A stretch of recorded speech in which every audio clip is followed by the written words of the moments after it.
Mesdames, Messieurs, auditeurs, internautes, téléspectateurs de partout, bonsoir et bienvenue à votre émission favorite, les non-dits de la leçon. Cette capsule va s'articuler autour de la 6e leçon, ce qui vient du cœur. Et le verset de mémoire est souscrit dans Marc, chapitre 7, le verset 15. Il n'est hors de l'homme rien qui entrant à lui puisse le souiller. Mais ce qui sort de l'homme, c'est ce qui le souille. Bonne participation à cette capsule avant de commencer à nous prier. Père, humblement nous t'invoquons à prendre place, non pas assister, mais à prendre la direction de cette émission cet après-midi, afin que nous puissions saisir le sens de cette leçon.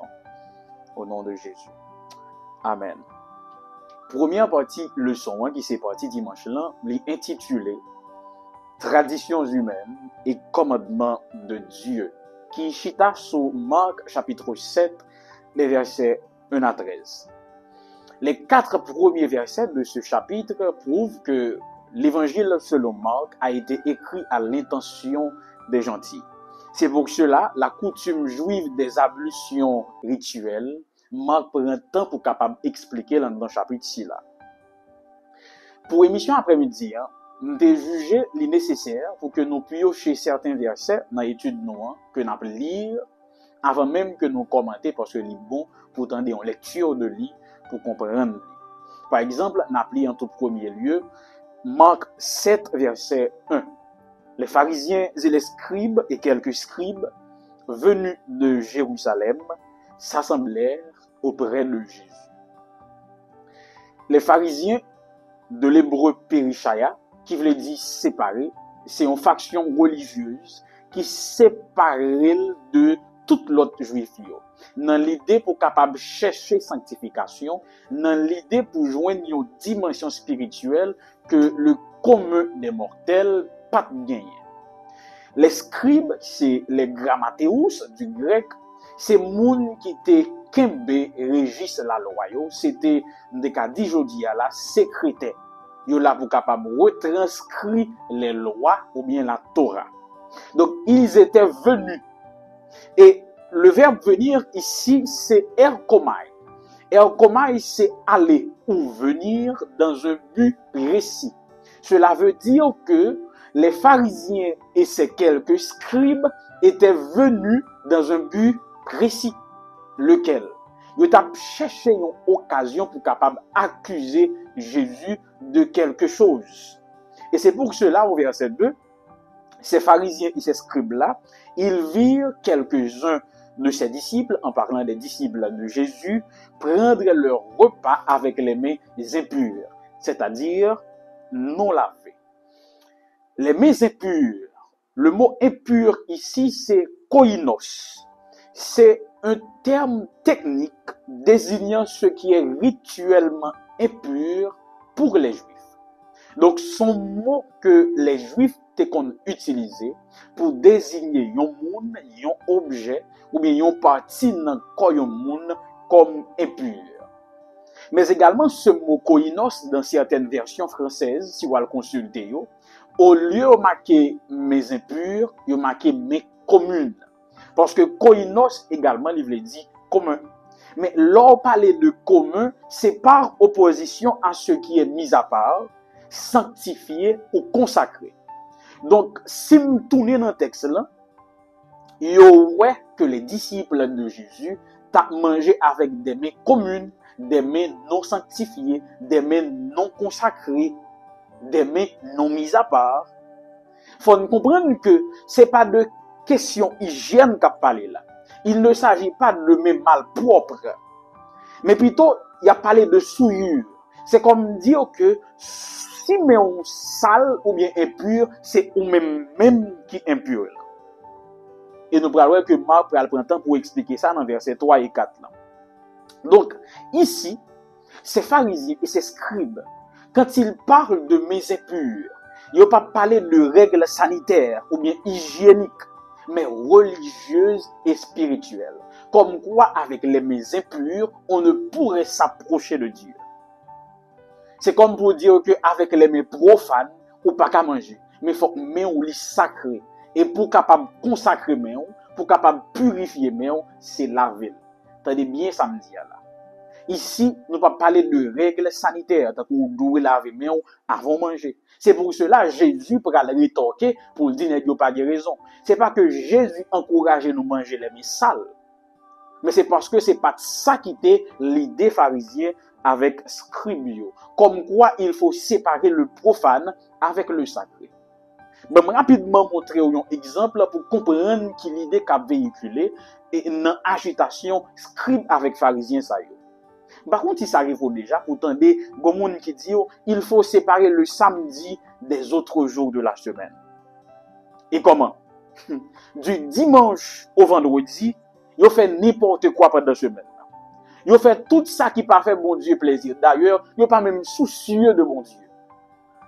Et quand le sabbat arrive, c'est comme quoi il faut juste une prière le vendredi soir pour devenir saint ou bien pur.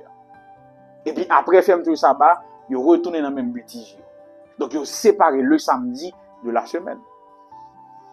Et pour capable purifier, il suffit d'une prière à l'ouverture du sabbat et puis au paré pour entrer dans le sabbat. Alors ce que Jésus pour le dire, c'est pas ça qui purifie. Même je sais pas de l'eau qui lave mais on a qu'à prendre dans mon pur, c'est pas prier vendredi soir, on a qu'à prendre mon pur pour saluer sabbat. Faut que vivre pendant 6 jours avant, du dimanche au vendredi, effectivement, où tu as adoré mon Dieu, où tu es en communication avec mon Dieu, où tu as priorisé la volonté de Dieu, pour que cette prière qui va manquer l'ouverture du sabbat, elle est censée. Sinon, sont tinténades, sont perte de temps. Et quand nous faisons cela, Jésus dit que nous honoré avec lèvres nous, mais cœur nous détourné. Nous honoré bon Dieu avec lèvres nous, avec bouche nous, ce qui se voit.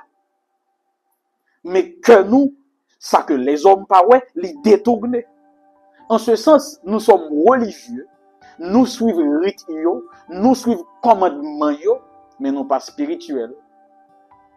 Parce que nous suivons pour nous montrer en apparence, mais nous pas suivons parce que nous avons besoin de relation salvatrice avec Jésus. Et c'est là toute la différence. Même avec pharisiens aujourd'hui, là, un pile fois moins à coup, fait semblant de piété, mais nous ignorons qui ça qui fait force. Même genre que Paul allait le dire dans son épître pastorale de 2 Timothée 3, verset 5, ayant l'apparence de la piété, mais rognant ce qui en fait la force. Et comme conseil, il disait à Timothée, éloigne-toi de ces hommes-là. Donc, si nous prenons un conseil pour la mettre dans le contexte de Jésus, il dit à tous disciples, éloignez-vous de ces hommes-là, des pharisiens et des scribes. Éloignez de moun sayo. Et Jésus continue. Il dit que ces pharisiens et ces scribes, ils annulent ou négligent les commandements de Dieu au profit des leurs. Parce que l'Ibral mettait une sorte de différenciation ou encore l'Ibral écarter les commandements de Dieu. Et puis, d'un autre côté, il mettait les traditions. Parce que les pharisiens, qui ont un ensemble de traditions, m'appelez pour nous verset 8, vous abandonnez le commandement de Dieu et vous observez la tradition des hommes. Le verset 8, toujours le même chapitre. Ici, Jésus met en opposition commandement de Dieu et tradition des hommes. Pour comprendre, il faut obliger de venir avec 2-3 mots grecs. Le mot commandement ici, c'est entolé, comme quelqu'un me l'avait proposé dans les commentaires, pour m'écrire mon grec, je l'aime dire parce que il n'est pas toujours aussi facile pour jouer un orthographe là, m'a fait. Donc, le mot commandement, c'est entolé. Entolé, c'est une parole écrite faisant autorité. Mais également dans la littérature grecque, entolé, c'est la permission de faire quelque chose. C'est uniquement dans la traduction biblique que le mot entolé, entre guillemets, commandement, revêt un sens négatif, péjoratif et limitatif. Donc le mot commandement dans la littérature grecque, c'est un mot positif. C'est la permission de faire quelque chose. C'est nous-mêmes, dans traduction biblique, qui prend commandement comme un mauvais bagage. Qui prend commandement comme une limite. Qui prend comme un bagage qui est négatif. Le mot tradition, paradoxis, c'est une parole, entre parenthèses, orale ou non écrite, faisant autorité. Est-ce que nous voyons la différence là? Commandement, c'est une parole écrite faisant autorité. Et tradition, une parole non écrite ou bien orale faisant autorité. À la différence, entolé ou commandement, c'est un mot positif. Tandis que la tradition, c'est quelque chose qui renferme. Donc, si nous retournons à la déclaration de Jésus avec ces deux définitions, donc Jésus dit ou déclare, vous anéantissez ce que Dieu vous donne pour être libre, c'est-à-dire ses commandements, et vous choisissez ce qui vous rend captif, ce qui vous renferme, c'est-à-dire les traditions des hommes. Donc, ça rapidement fait me comprendre que quand Dieu nous donne sa loi ou ses lois, c'est pas pour rendre nous prisonniers, mais c'est pour affranchir nous. Donc, la loi de Dieu nous libère. La loi de Dieu nous rend libres. Bon, rapidement montrons un exemple pour ouais, samedi a tout sens. Voyons vrai chrétien qui vivent de tous côtés. Et il pas gain droit en compte avec nous. Ça fait ça. Parce que la loi de Dieu étant au-dessus de toutes les lois, comportement chrétien, style de vie chrétien, a fait le pape jamais tomber en bas infraction.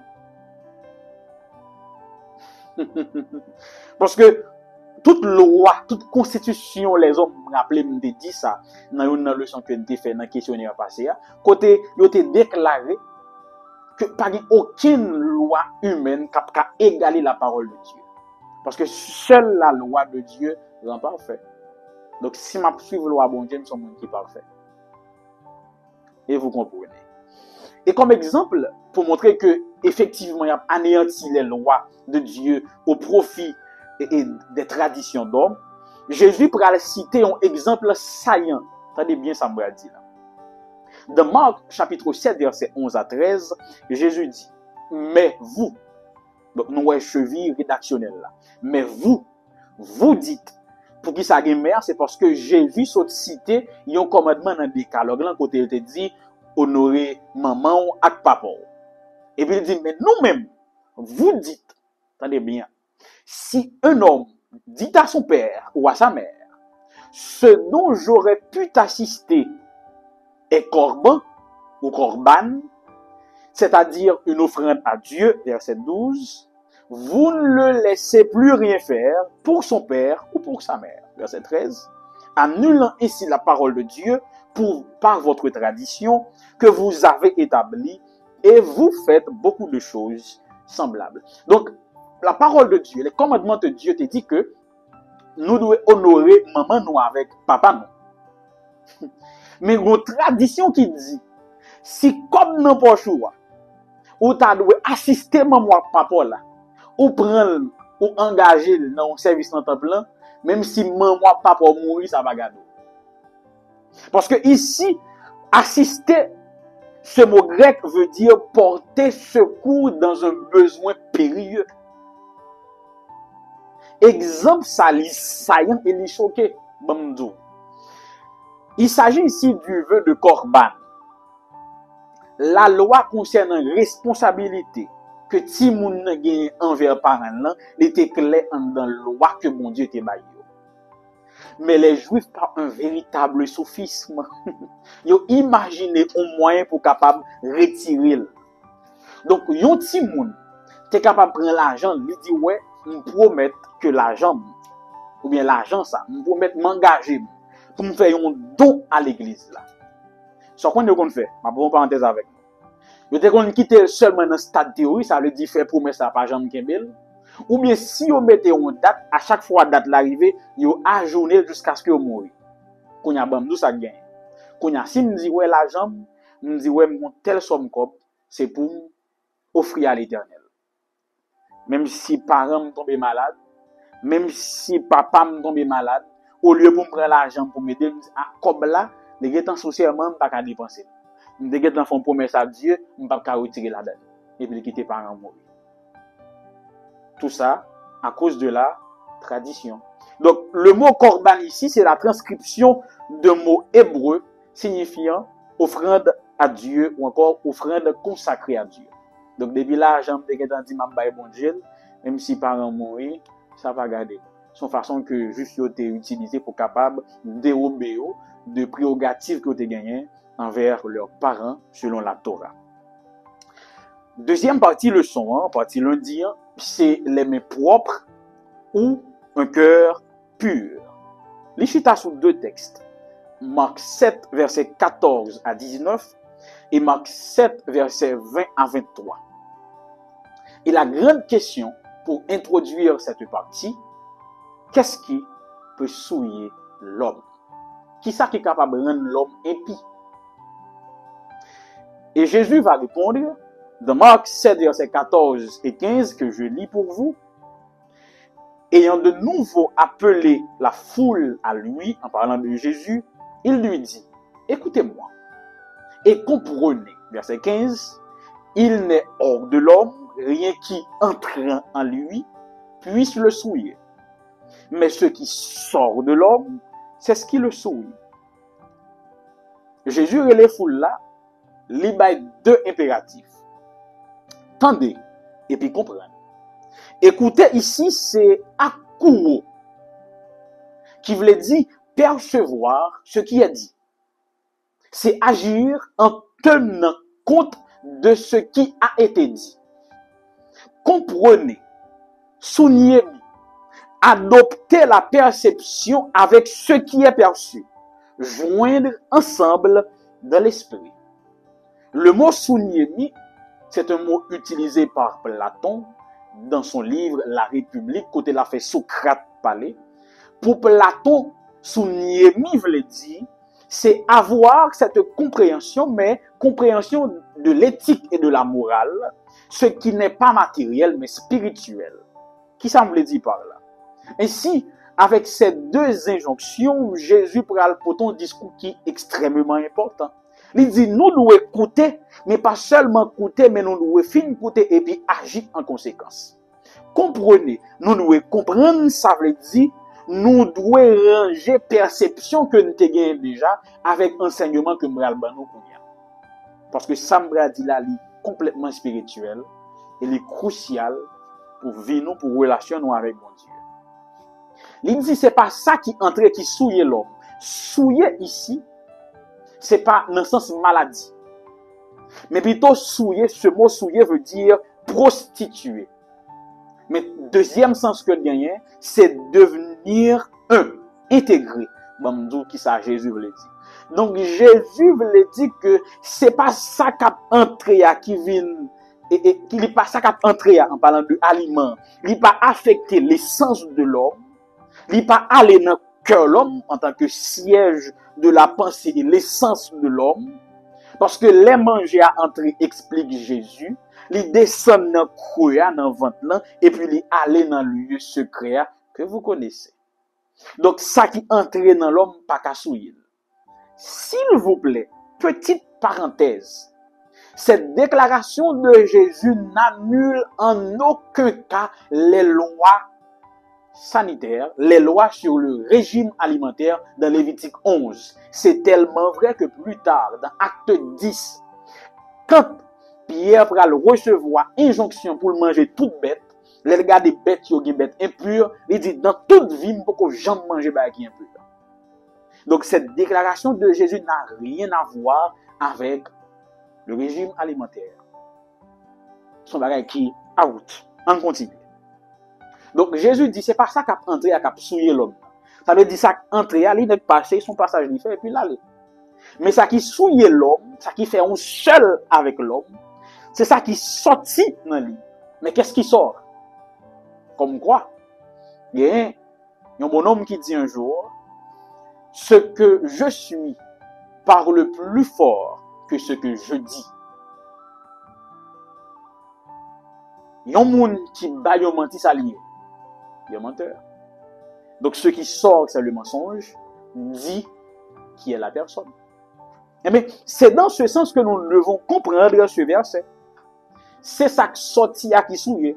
Et on pral rendre compte que Jésus pral bail cheminement au verset 21 et 22, il pral dit, car c'est au-dedans, c'est du cœur des hommes que sortent les mauvaises pensées, les adultères, les impudicités, les meurtres, les vols, les cupidités, les méchancetés, la fraude, le dérèglement, le regard envieux, la calomnie, l'orgueil et la folie. Mais remarquez bien que Jésus commençait avec la pensée. Ça commence toujours avec la pensée. Ensuite, il vient une action. Et puis, il vient carrément une habitude. Et puis, il vient déterminer style de vie avec personnalité qu'on a adopté ici-bas. Donc, c'est pas ça qui entre, mais c'est qui ça qui n'en cœur, ça qui sorti. Même si, dans certains cas, si on font une petite explication, on peut dire que les comptes dépendent de ça qui entrer, de qui ça va consommer. Qui est sous fréquenté, qui côté ou aller, qui habitude qu'on gagne. Mais tout ça, il commence avec une pensée qui sorti dans le cœur. Troisième partie leçon, c'est des miettes pour les chiens. Partie mardi. Qui chute à quoi dans Marc 7, verset 24 à 30. C'est un récit que nous connaissons déjà.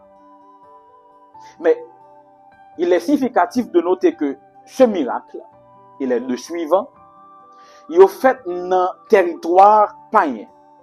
Côté Jésus t'est allé non seulement pour capable éviter un affrontement prématuré avec les Juifs hostiles, mais avant tout, il était voulu retirer à l'écart pour capable avoir un moment d'intimité avec ses disciples.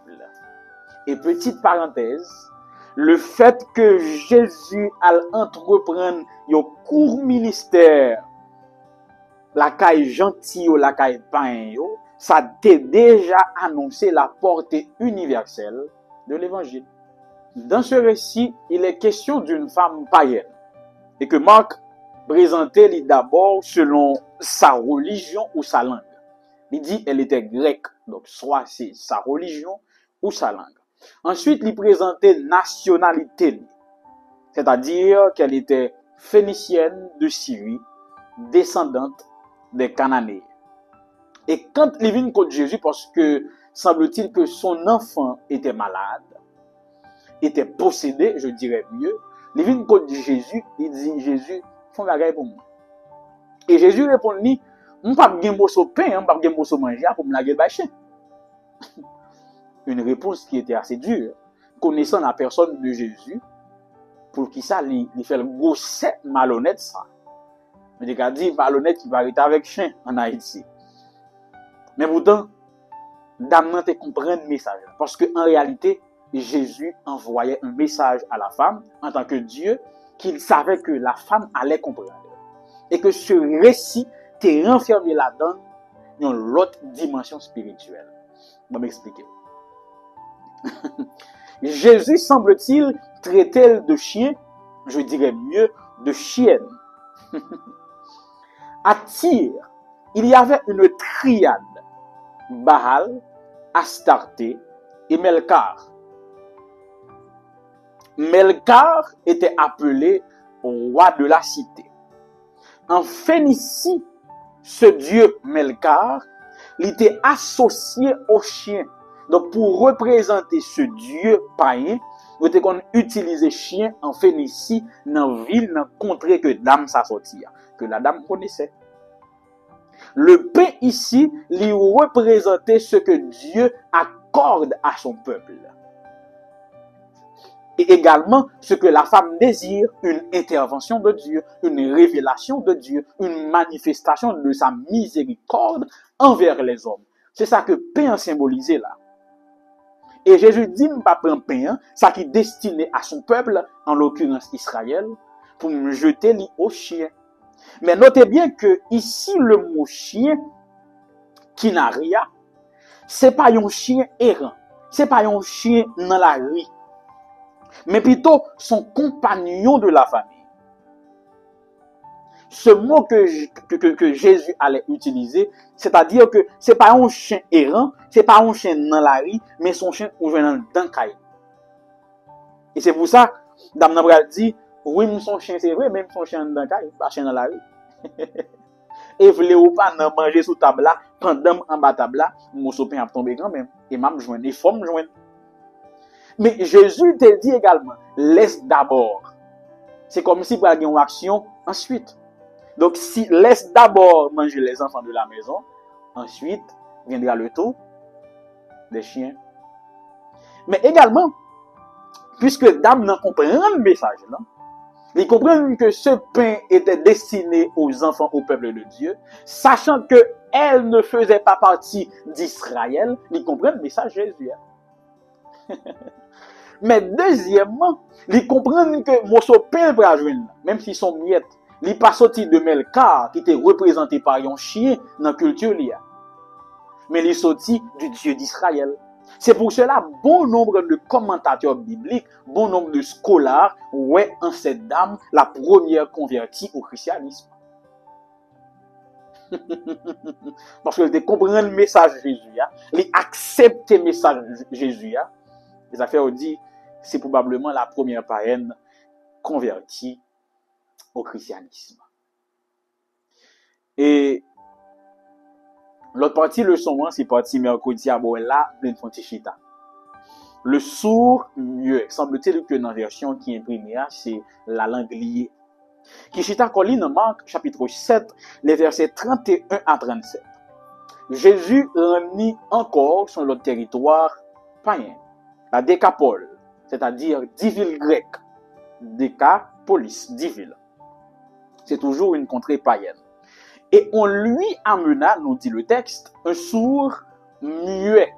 Un sourd muet. Écoutez bien.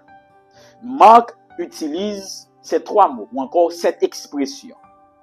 Kophon, kai, mogilalon. C'est une expression qui vient de Ésaïe 35, verset 6, dans la Septante. Entre parenthèses, la Septante, c'est la traduction grecque de l'Ancien Testament. Qu'on a à nous séparer. Sachant que Kai, qui mot qui n'a mis veut dire et même aussi, nous quitter en tant que conjonction. Donc, il y a deux mots. Il y a kophos, il y a mogilalos. Kophos ici, il n'est pas désigné un monde qui soude, mais plutôt son monde qui a une difficulté pour l'entendre. On pourrait dire un malentendant. Et mogilalos ne désigne pas non plus quelqu'un qui est muet, mais quelqu'un qui a des difficultés à parler. Il y a un monde qui bégaye. Donc le sourd muet ici sont malentendants, et puis ils sont monde qui bégaye. Les études ont effectivement démontré que le bégaiement, c'est une anomalie neurosomatique due à un problème d'audition. La science montre que depuis moun qui bégaye, c'est parce que le problème a commencé dans les oreilles. Il y a un problème d'audition avant tout. Son problème d'audition qui fait pita, il vient bégayer. Et on mené son muet à Jésus, il dit, impose-lui la main. Moi, je tiens à préciser. Le texte dit les mains, il n'y a pas qu'à les mains. Pour qui ça? Parce que ici, il y a deux rites qu'il doit respecter. Chez les Grecs, on impose la main. Chez les Juifs, on impose les mains. Je reprends. Chez les Grecs, on impose la main. Chez les Juifs, on impose les mains. Jésus n'a pas fait ni un ni l'autre. Parce que s'il fait yon, il a dit c'est lui-même qui est bon. S'il impose la main, il a dit que le rituel grec là est supérieur par rapport aux Juifs. S'il impose les mains, il a dit que le rituel juif là est supérieur par rapport aux Grecs. Jésus prend les là, il déplace avec. D'abord, il se déplace avec lui. Ensuite, il fait un soupir. Le soupir ici, c'est pas mon qui est fatigué. Ouf, je suis fatigué. Non. Le soupir ici, c'est une expression de la compassion du Seigneur pour le malade. Puis, Ils font bagaille. Ils prennent salive ou bien cracher. Ils prennent cracher, ils mettent dans les oreilles avant, parce que les gens me disent, bégaiement, son problème d'audition avant tout. Ils mettent cracher dans les oreilles, ensuite dans l'anglais, mais sous l'anglais. La salive, c'était une méthode curative très courante à l'époque. Médecins à l'époque, on a fait remède pour utiliser cracher. C'est pour ça, Jésus, il mettait cracher dans les oreilles, mouché, dans la bouche, ça va déranger personne. On nous continue. Et puis il dit, Ephrata, ouvre-toi. Et de là étant, l'homme se mit à parler. L'aléo à l'imparfait, c'est pas l'achèvement d'une action, mais c'est le début d'une action. Donc l'homme commence à parler. Qu'on y a bon fond petit campé là. Qui leçon bien dans ça pour nous comprendre. Jean me dit, il n'est pas soude, mais il a une difficulté pour le tendre. Et parce que le pas de cas tendait bien, fait pas de cas parler bien. En réalité, il y a une leçon spirituelle qui allait au-delà de l'histoire là. Qui soit qu'on est lié. Si nous pas écouter mon Dieu, langue nous applier. Depuis c'est mon qui pas tendre voix bon Dieu, qui pas tendre parole bon Dieu, automatiquement langue nous applier. Nous devons avoir une bonne audition spirituelle pour pouvoir parler au nom de Dieu et prêcher l'évangile. Tout le monde qui pas tendre bon Dieu, qui prétend qu'à prêcher, bégayer à bégayer. Celui qui n'écoute pas Dieu devient bègue.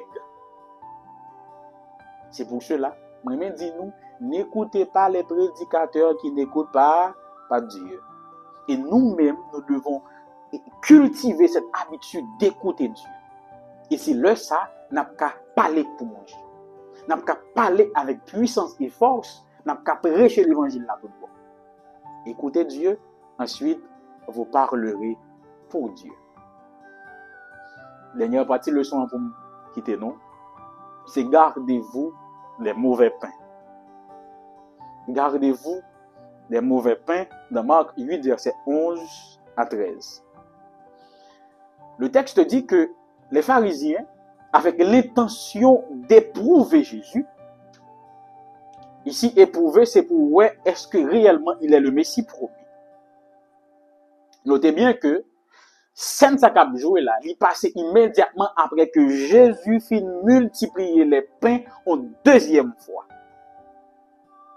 Il dit Jésus, ben nous un signe pour nous voir si tout bon c'est Messie. Donc il n'y a pas de l'autre multiplication, mais une troisième multiplication, mais probablement on attend une voix qui saute dans le ciel là, qui pour confirmer la messianité ou encore l'identité de Jésus. Mais comme le dicton le dit assez clairement, il n'y a pas pire aveugle que celui qui ne veut pas voir. Donc toutes les preuves étaient là, toutes les prophéties étaient là, toutes les prophéties pointaient vers Jésus, que même Bartimée le voyait étant aveugle, que même la femme samaritaine le savait, que même la femme syrophénicienne le savait, mais pas les pharisiens et les scribes. Parce qu'il n'y a pas pire aveugle que celui qui ne veut pas voir. Donc, quel que soit le signe que Jésus t'a montré, rien n'a pas changé. Mais Jésus t'a pas répondu qu'il n'a pas fait parce que je ne suis pas une célébrité, je ne suis pas venu là pour faire un show. Mais son mission que j'ai, une mission pour me capable de sauver les hommes. Donc, je ne suis pas venu là pour épater la galère. Et laisse ça fin passer. Jésus se retira parmi eux. Jésus prend disciples au l'aller. Et pendant que le aller au verset 15, Marc 8, verset 15, je lis pour vous, Jésus leur fit cette recommandation. Gardez-vous avec soin du levain des pharisiens et du levain d'Hérode. Qu'est-ce que cela veut dire? D'ailleurs, le film dit ça, il dit qu'il est parce qu'il ne va pas prendre pain qu'il dit ça. Il ne comprenait pas. Dommage. Le levain du pharisien, c'est la piété, mais la piété vide. C'est la piété, mais la piété vide. C'est l'hypocrisie. Parce que les pharisiens étaient qu'on exigeait l'observation stricte des commandements et des traditions pour l'apparence. c'est parce que tu voulais montrer au sein dans les hommes qui fait un style de vie ça. Pas parce que tu as cherché une relation avec mon Dieu. Donc c'est la piété vide, l'hypocrisie. Et je reprends les paroles de Paul dans 2 Timothée 3,5. Ils ont l'apparence de la piété, mais ils renient ce qui en fait vraiment la force. Et nous devons nous éloigner de ces hommes-là. Le levain d'Hérode lui représentait la ruse ou la séduction. Bon, tout ça qui fait ça. Hérode était réputé pour qui ça? Son nègre qui n'a pas fait rien sans le parler intérêt personnel. Même festin t'a fait pendant Jean-Baptiste est mort en fait pour tuer Jean-Baptiste là. Il était fait parce qu'il était une intention vinoise. Donc tout ça monsieur a fait, l'histoire relève que il fait pour être. Il fait parce qu'il a un intérêt personnel. Même Jean-Jodi là, il y a des gens qui fait bien, pas parce que yo voulait aider moun, pas parce que yo aimé moun, pas parce que son cause qui est juste, mais parce que yo voulait joindre un bagay en retour. Et dans Luc 14 verset 14, Jésus dit, tu seras heureux de ce qu'ils ne peuvent pas te rendre l'appareil, car elle te sera rendue à la résurrection des justes. Donc fais bien, pas avec intérêt personnel, fais bien avec l'amour, fais bien pour partager l'amour bon Dieu, fais bien parce qu'on veut aider sans rien attendre en retour. Et notre récompense n'a venu à la résurrection des justes. Et disciples yo pour diable, yo pas de comprendre. Yo dit, c'est parce qu'elle ne pas de prendre pain, oui, qui fait dit ça. Et je veux terminer avec cette déclaration de Trench dans son ouvrage Notes sur les miracles. Seul celui qui a une foi adulte, une foi que les apôtres eux-mêmes ne possédaient pas à ce moment, applique à l'avenir les leçons du passé. Il base vraiment sa confiance sur la fidélité et l'amour de Dieu, et l'amour que Dieu lui a démontré dans le passé. Sous note ça, mettez bout avec les non-dits de la leçon pour aujourd'hui. Rendez-vous c'est pour samedi si Dieu le veut, toujours à 2h. Nous allons voir leçon 7 qui est basée sur enseignement. Rappelez-vous que vous êtes capable d'écouter l'émission ça sur différentes stations de radio qui rediffusent. Et je sais que bientôt, on a fait le nécessaire pour que vous capable de joindre une coordonnée en bas dans la vidéo. Ou bien, côté regarder la même, pour capable consulter les à volonté, si vous avez le temps d'émission, ou les regarder, dépendamment de moyens que vous gagnez. Nous avons un petit bas de bouche sur le leçon 6 là, ce qui vient du cœur. Et nous nous arrêtons là, pendant que je prends le soin et le plaisir pour vous remercier pour fidélité, pour attention soutenue que vous avez porté à exposer si là. En nos prières. Merci Seigneur parce que tu as été avec nous. Nous le savons. Parce que sans nous-mêmes, nous ne pouvons pas dire rien qui est bon. S'il te plaît, continue à bénir l'émission ça. Mais surtout, continue à bénir chaque monde qui tente qui garde l'émission ci là. Fait que ces bonnes paroles capables de comme une marque indélébile dans le cœur nous, pour que nous puissions mieux te servir et mieux prêcher la bonne nouvelle à toute la création. Que cette semaine soit bénie pour chacun de nous, guéris ceux qui sont malades, pardonne nos iniquités également. Au nom de Jésus. Amen.